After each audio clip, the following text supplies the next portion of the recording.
Selamat datang ke Bantuan MY, saluran anda untuk info terkini bantuan rakyat Malaysia. Assalamualaikum dan salam sejahtera. Selamat datang kembali ke saluran Bantuan MY. Terima kasih kepada semua yang terus menyokong channel ini.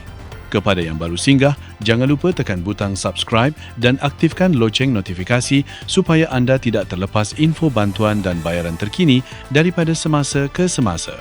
Menjelang kemasukan bulan Jun 2026, ramai penerima mula tertanya-tanya tentang perkembangan terbaru bagi sumbangan tunai rahmah atau STR Fasa 3.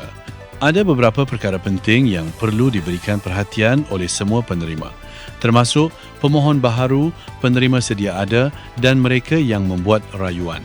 Untuk makluman, tarikh tutup bagi permohonan baharu, kemaskini maklumat dan rayuan STR Fasa 3 adalah pada 15 Jun 2026. Ini merupakan tarikh akhir yang telah ditetapkan, jadi mana-mana individu yang masih belum mengemaskini maklumat atau belum menghantar rayuan, disarankan supaya segera berbuat demikian sebelum tempoh ditutup. Bagi penerima sedia ada yang tidak membuat sebarang perubahan maklumat, kebiasaannya proses semakan adalah lebih mudah kerana data terdahulu masih digunakan dalam sistem. Namun begitu, bagi mereka yang membuat permohonan baharu, rayuan atau kemaskini maklumat, proses semakan akan dilakukan dengan lebih teliti. Dokumen sokongan yang lengkap sangat penting bagi memastikan permohonan dapat diproses dengan lancar. Sekiranya maklumat tidak lengkap atau terdapat percanggahan data, permohonan berkemungkinan mengalami kelewatan ataupun tidak diluluskan. Selain itu, sekitar penghujung bulan Jun nanti, portal STR dijangka akan mula menunjukkan beberapa perubahan berkaitan status permohonan. Antaranya termasuk maklumat kelulusan, amaun bayaran serta status pembayaran bagi fasa 3. Penerima disarankan supaya sentiasa membuat semakan dari semasa ke semasa di portal rasmi STR bagi memastikan semua maklumat adalah tepat dan terkini.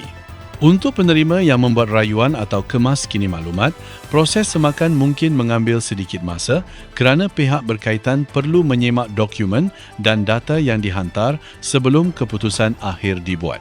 Dalam masa sama, ramai juga yang tertanya-tanya mengenai tarikh pembayaran STR Fasa 3. Perlu dijelaskan bahawa tiada pembayaran STR dijadualkan pada bulan Jun 2026.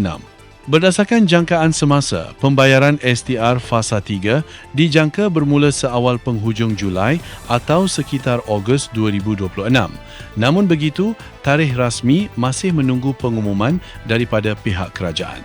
Jadi orang ramai dinasihatkan supaya berhati-hati dengan sebarang maklumat tidak sahih yang mendakwa bayaran STR Fasa 3 akan dibuat pada bulan Jun kerana setakat ini tiada pengesahan rasmi mengenai perkara tersebut. Setakat maklumat semasa, kategori bujang masih tidak disenaraikan sebagai penerima STR bagi Fasa 3 tahun 2026 kecuali jika terdapat pengumuman baharu daripada kerajaan pada masa akan datang. Apapun, diharapkan semua urusan berkaitan STR dipermudahkan dan berjalan lancar untuk seluruh penerima di Malaysia. Terima kasih kerana terus bersama Bantuan MY.